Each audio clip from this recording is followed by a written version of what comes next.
Welcome to Kenton Teaches. Enjoy the video. You begin by duplicating the subtool and hiding originals so you can always revert. Once done, clean loose geometry and fill holes with Z modeler or close holes. This prevents artifacts during remesh. Switch to Dynamesh and set a resolution appropriate for your model, low for blocking, high for detail. Make sure to enable project if you want to retain surface features. Press Dynamesh to fuse islands and give you an evenly distributed base mesh you can work with. Now you move to Z-Remesher for a clean topology.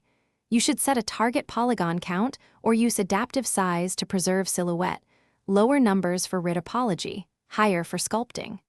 Create polygroups or draw curve guides to control edge flow around key features like eyes or joints because this guides the algorithm.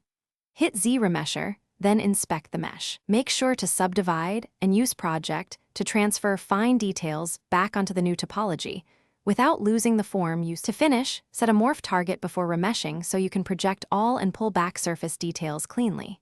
Once projected, smooth and subdivide as needed. This keeps sharp forms intact. If you see flipped normals, holes, or disconnected islands, re-Dynamesh at a higher resolution or use Z-Remesher on separated groups. Make sure to export both low and high-res meshes and maintain incremental backups. If projection fails, reduce target count, increase projection distance, and repeat. That usually resolves most issues. Thanks for watching. Please subscribe if this video was helpful.